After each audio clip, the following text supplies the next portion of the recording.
Hello, my name is Jim Fracchiola, and I'm the director at Learning Your Function Incorporated, also known as LYF Inc.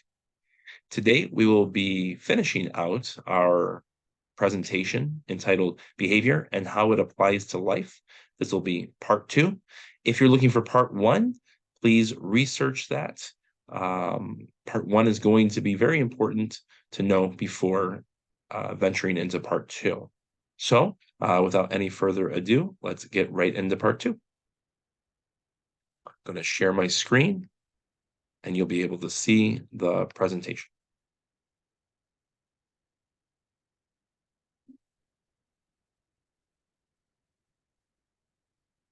Okay.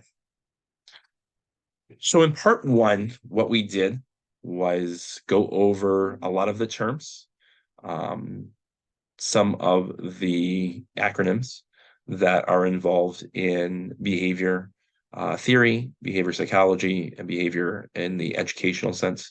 Um, so very important parts that we talked about were ABC, antecedent behavior consequence, reinforcement and punishment, the difference between proactive and reactive, and um, we talked a little bit about the function of the behavior. So you take all of that information, all of those definitions, and what do we do with it? Well, we apply it, and we apply it through, as it says on this slide, a positive behavior support plan. It's very, very important that we take the information that we learned from part one and apply it to part two. So um, we have an individual. That individual is in need of a behavior change. Remember from part one that we cannot directly change the behavior, but we do that through influence of either the antecedent, A, or the consequence, C.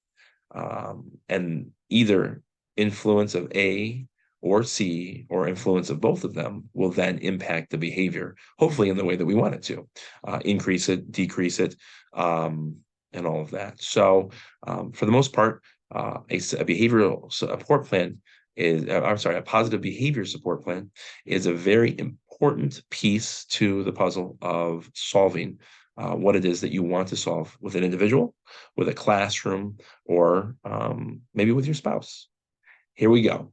The first piece of creating a positive behavior support plan is going to be identifying the goals of that plan.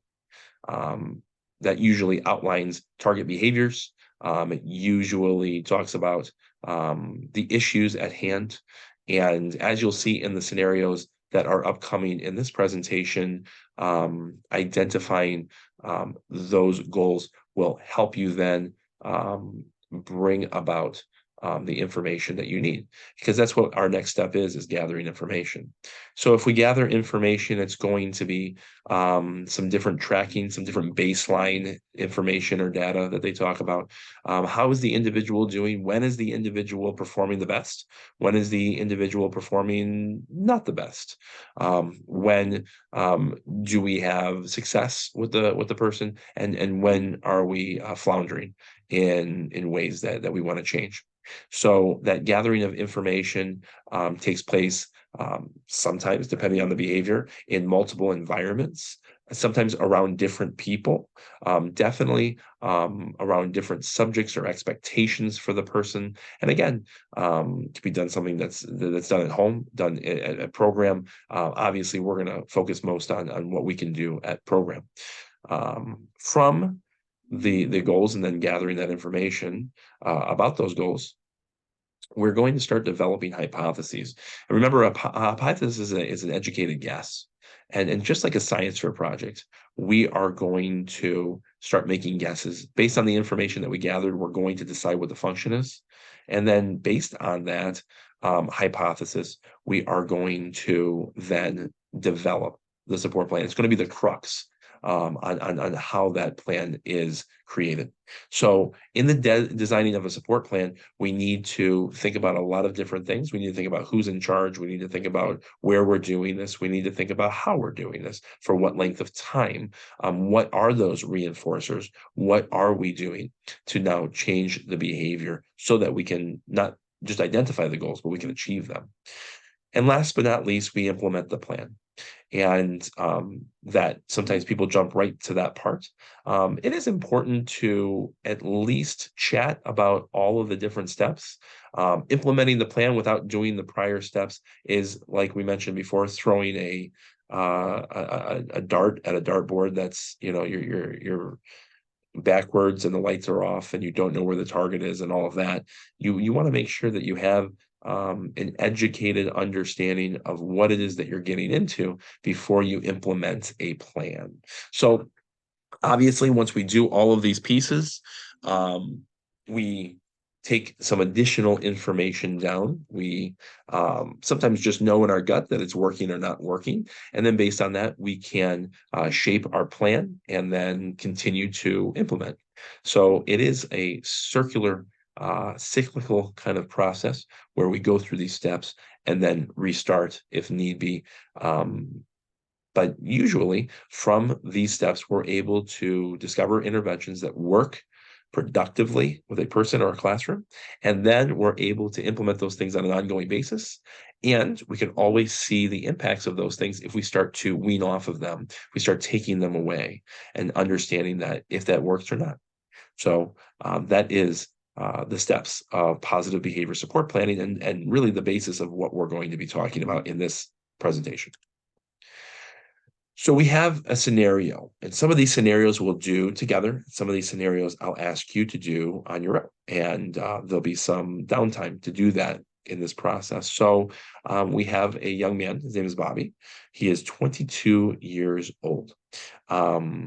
His diagnosis, he has sensory processing disorder and speech delays. His issues are attention issues. He's easily distracted. The parent receives those notices of distractions, and he had previously been on a daily reinforcement schedule. So that is something that, having that information, obviously, if we knew Bobby, might be a little bit easier, might be a little bit more of a direct access, but through this gathering of information, we're going to go ahead and plan. So if we take those steps that we just learned from the positive behavior support plan screen a couple slides ago, we're going to take those steps and we're going to put them in Bobby's shoes, basically. We are going to, right off the bat, identify goals of the plan. If his problem is attention, our goal is to increase that attention. Especially with non-preferred tasks. It's easier for an individual to attend to things they like. If I were to ask Bobby to attend to a tablet or to a Nintendo, he might be all about it and may be able to attend for hours. But it's those non-preferred tasks that we want him to pay a little bit more attention to, and that will help him do better in school, do better in class, et cetera, et cetera. So again, that goal that we have identified is basically to increase Bobby's attention. Very simple. Now, the gathering of information, things that we would have to do is get that baseline information. So we'd have to understand, where is his attention now? What does that time on task look like? Basically, if he were to attend to a task, how long does he do it for? What does it look like? Is it good attention or is it kind of a half attention? So basically, that's an important part. In FBA, like we talked about, a functional behavior assessment, we are going to do that and answer questions. And at the end of the FBA is almost like a working document where you answer all of these questions about what happens in different environments, et cetera, et cetera. And at the end, it produces a result for you. What is the function of that individual behavior, in this case, Bobby's? We have to understand what reinforcers work. And so when we use the term reinforcers, we're using a term that takes the term reinforcement and reinforcers is that noun. So those actual things that he likes that are going to increase the probability of some behavior. And so our goal with having him attend more, we need to think about things that are going to allow him to attend more if we produce them for him or if we make them available in his environment. Reinforcers for different people are different, and that's why it's important to understand which ones work for Bobby in this particular scenario. So those are preferred items. We need to know when he is most successful. So maybe I know that I am very much a morning person. Past a certain amount of time, 3, 4, 5 o'clock at night, I'm not very useful. Doing things is a lot more difficult for me then, whereas in the morning, I'm more apt to doing things.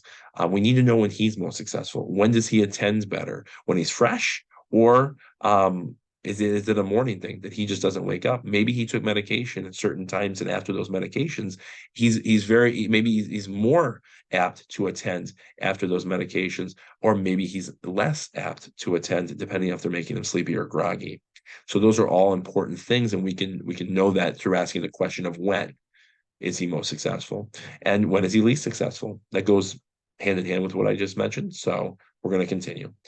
Based on all of that information that we set out to gather, we develop a hypothesis. And in this particular situation, we're going to say that Bobby doesn't attend when we requested, but attends when presented with Thomas the Tank Engine. So we know that he's able to attend. It's not a question of if he attends or not. He does attend with a preferred task like Thomas the Tank Engine.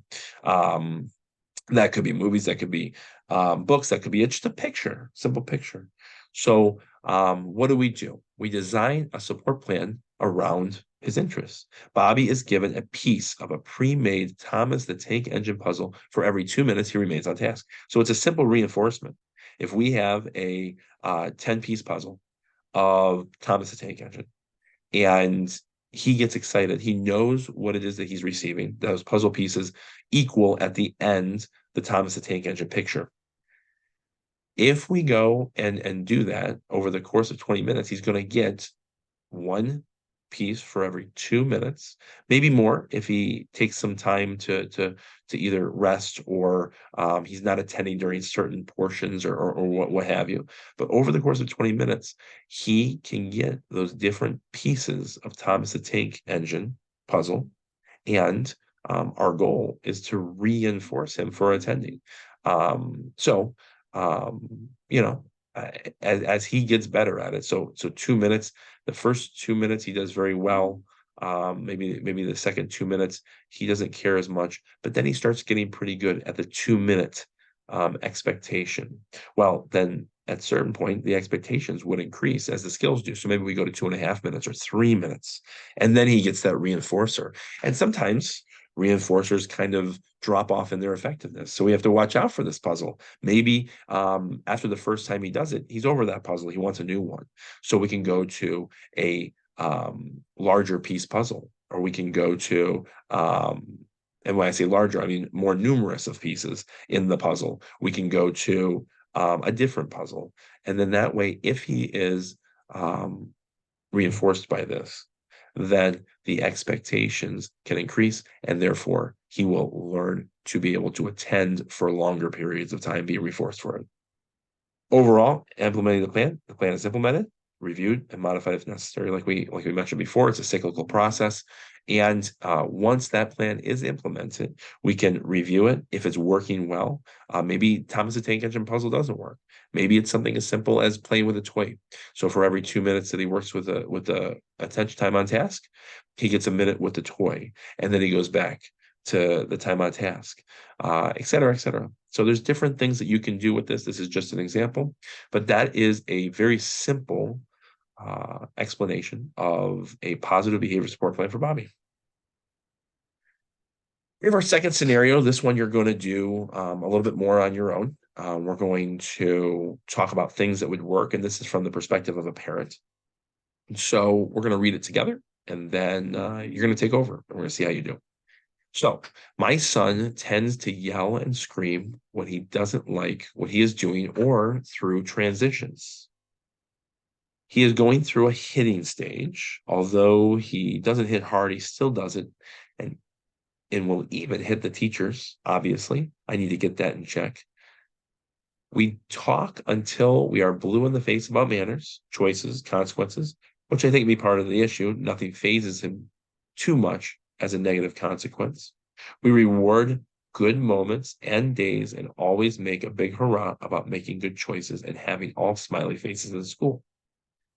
They sometimes take away his favorite items or games when he gets home for red and yellow. So when he's on those warning signs at school, he will tell us, I like getting red or yellow faces.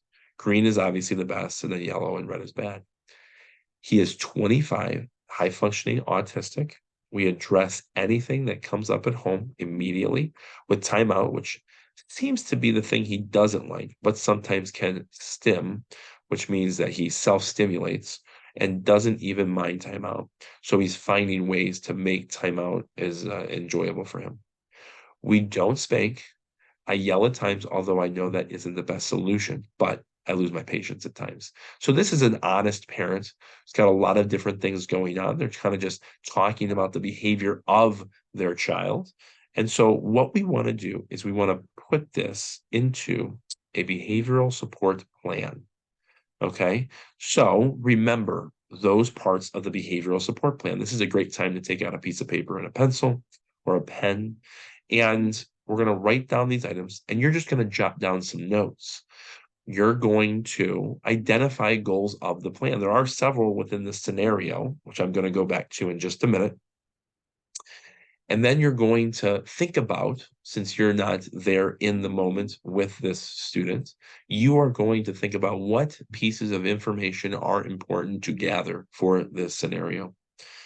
Through the scenario that we just heard, that you're going to reread in a minute, you're going to develop a hypothesis. And remember, the simple way of saying developing the hypothesis is what is the function? What is the purpose? Why is this person doing what it is that they're doing? Through that, you're going to design a simple support plan, just like we did with Bobby earlier. We just mentioned some things that we're going to do to try to correct, to increase the pro-social behaviors and to reduce the maladaptive behaviors. Remember that word maladaptive. They come into to use, especially when identifying the goals of the plan, target behaviors. And then remember, we're going to implement the plan. Obviously, you don't have to write much about that because there's not a student in front of you. But through those first four, I want you to jot down some ideas of what you think a positive behavior support plan would look like. Okay. I'm going to go back to this screen and I'm going to give you 4 or 5 minutes to do that, about a minute per item that you'll be needing to write down. Okay. 4 minutes.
With about 2 or 3 minutes to go, I'm going to go ahead and go to that second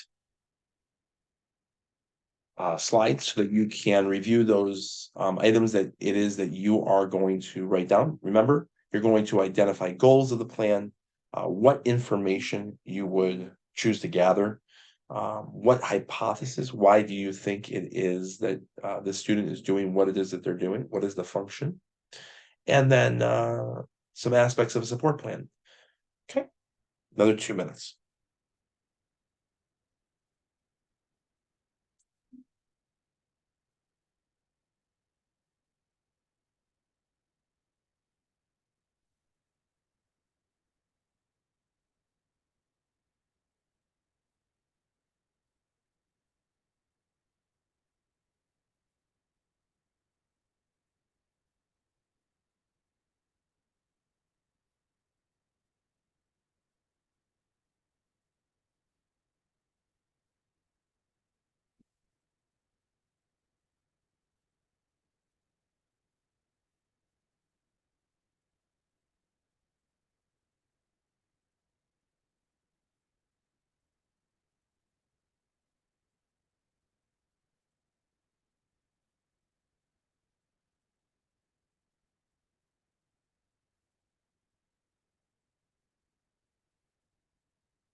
for one more minute, and then we'll share.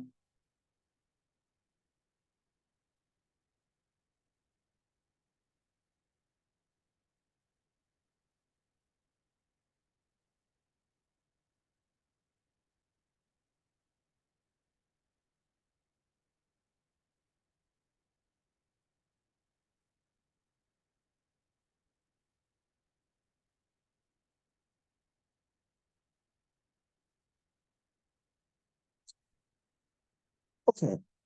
So we had the information from the student, and we had the expectations of designing this planning for the positive behavior support plan. Um, my answers might be a little bit different than yours, but they should be right along the same lines in terms of some of those goals, some of the information that we'd like to gather, and the hypothesis, and obviously parts of the plan. So let's see what it is that we came up with here. Um, Overall, identify the goals of the plan. So in this particular situation, we talked about some of those aggressive behaviors. This one, we took the most potentially the most intense behavior, and we wanted to reduce it first. It is the most obtrusive behavior to attending school or being pro-social. And so that is the one that we identified, and the one that we're going to tackle in this particular plan. If you had anything about that hitting or aggressive behaviors, then that's good. Gathering information. So we would need that baseline information, just like we had in Bobby's situation. Maybe a hit tally, which means how many hits happen in how frequent of time. An FBA, like we talked about, a functional behavior assessment. Just like we talked about, those reinforcers that work, we would have to find out what those were, those preferred items. And then we want to know again when he is most successful and when he is least successful. That'll give us the information that we need in order to develop the hypothesis. And in this particular situation, we suggested that Johnny hits and screams during non-preferred tasks and transitions in order to escape expectations and remain in more preferred environments and activities. So, we're trying to um, get away from those things that we don't like, and we're trying to um, get away from those things and be in an environment that we prefer, which is human nature. A lot of people, a lot of students in school skip class or stay in bed too late. Those are all more preferred environments and activities. And so that, as you can see, is something that's a basic human thing, but something that we're going to try to change, because Johnny is obviously lashing out when he doesn't have access to those things that he likes. So in designing a support plan, we are going to try to work to strip the environment of those reinforcers. Okay. The reason why is because we need a neutral place to work, especially if we're going to be doing things that are a little less preferred. So if Johnny is placed on a structured reinforcement schedule, which outlines all of his expectations and consequences, what does that mean? That means that everything out of the room that is reinforcing, and that means that we have those expectations. Maybe it's 5 or 10 in an hour. Maybe it's 5 or 10 in a day. Whatever it is that the team agrees upon, we conclude that when he completes one of those expectations, something as simple as putting his backpack away, or going to his desk, or starting a first assignment, or saying good morning. Any of those things, we have a specific reaction to those things, because those are the consequences. That reaction to those expectations is the consequence. Johnny is then provided support in order to be successful initially, with plans of decreasing support as needed. So again, we're there to help him. We want him to be successful. Okay. And if he is successful initially, he sees the worth of the consequences that we're putting forth. And those consequences are things that he wants to access. Remember, consequences, a lot of times people see it as just a negative word, but we don't see it that way. We see it as things that can happen when you do good things and things that can happen when you do bad things. And sometimes you like the consequence and sometimes you don't like the consequence. The consequence just happens after the behavior, the C in ABC. We want to make sure that those initial attempts are successful, and then we decrease support as needed, like it suggests in the support plan section. So that is a good way to address the initial behaviors of Johnny, the individual in the scenario number 2. And we're going to move along real quick. So what is supposed to happen? We go and we have this individual, and what happens? So a student has an ongoing behavior, like we talked about in the scenarios. An ongoing behavior, a behavior that disrupts or interrupts the educational process for the individual or their classmates, okay? What's supposed to happen is that the support staff meet in order to complete an action plan, just like we talked about, those steps in the positive behavior support planning. That is what's supposed to happen when a person has an ongoing behavior issue.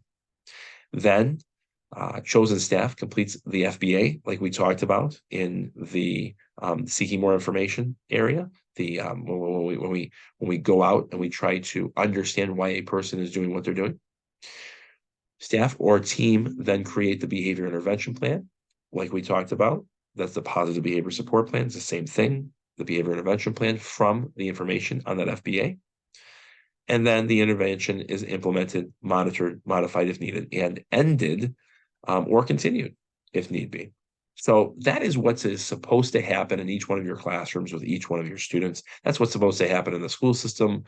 But we tend to find out that the world is not perfect. And what was supposed to happen doesn't always happen. This is what tends to happen. This is what we sometimes lean on because we're human beings. The student has that ongoing behavior issue. That's the same as the first one. That's going to happen. Then we complain to a parent. We say to the parent in a phone call, a home note, an email, text. We say, your kid's acting up. And so the parent knows about it, and they, okay, I'm sorry, I'll do something about it. Whatever happens, it's an empty piece because the parent does not attend school with them, hopefully, and that's not going to solve the problem that you have with that student, that ongoing behavior issue. Then what happens? Staff attempts to stop the behavior reactively. Nothing is done.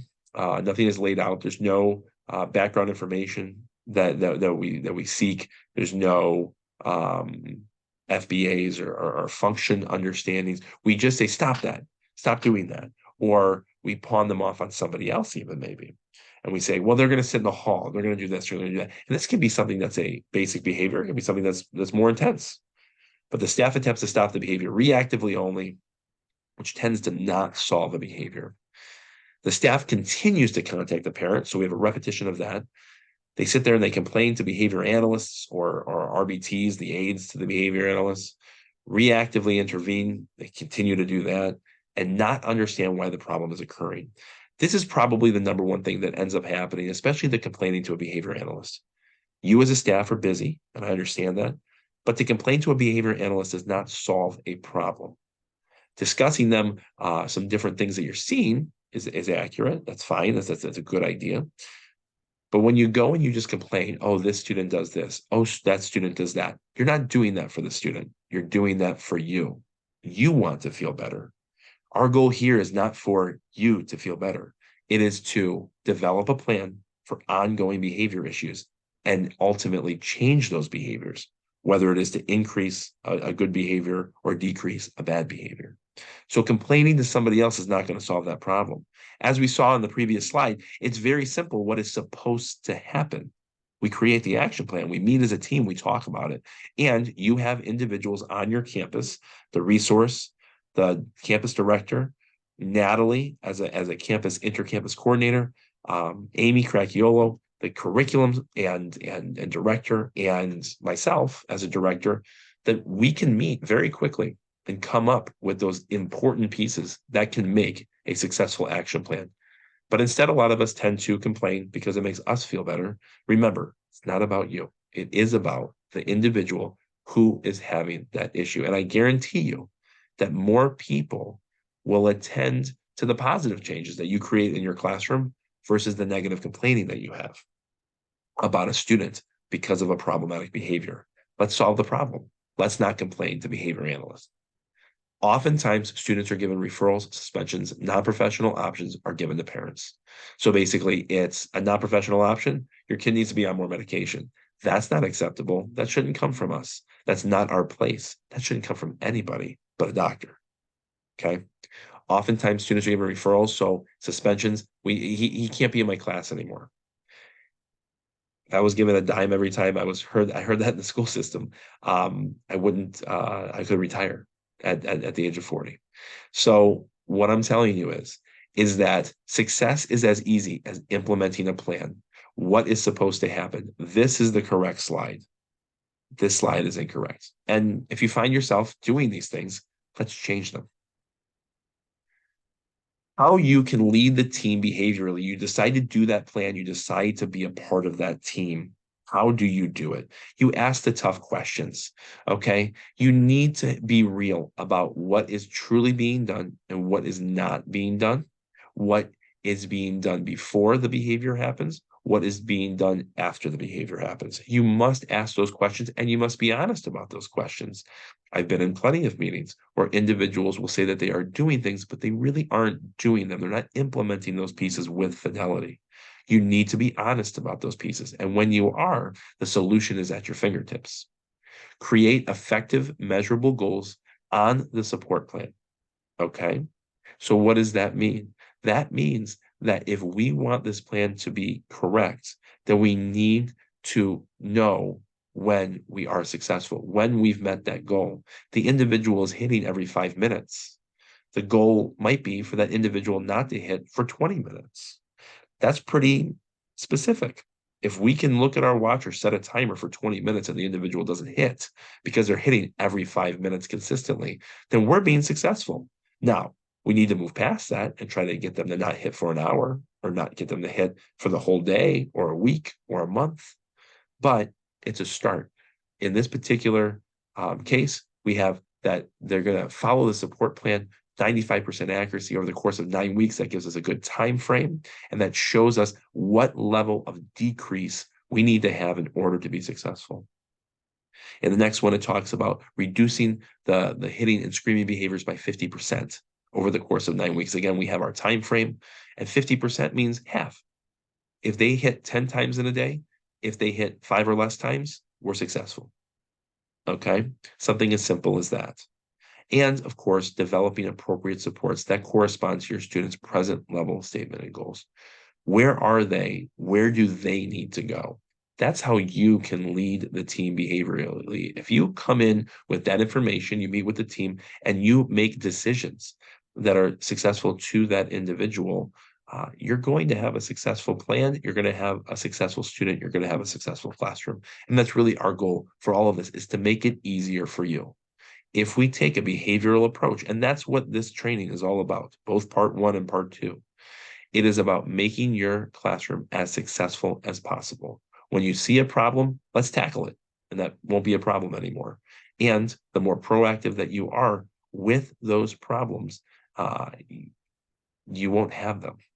Like I mentioned before, it's not a problem until it's a problem. You won't have problems in your class the more proactive you are in dealing with potential issues that might arise. We're always available to help you out, whether it's with a specific question or something more broad. If you have questions about this training or anything else that you're doing at LYF Inc., feel free to reach out to us.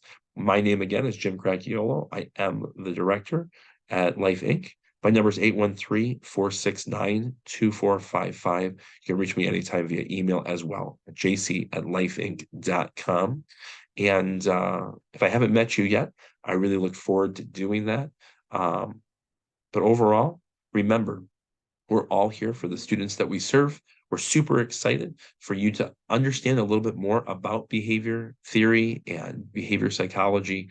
And we're super excited for you to implement what you learned today in your classroom with your students. Have a great day, and we'll see you real soon.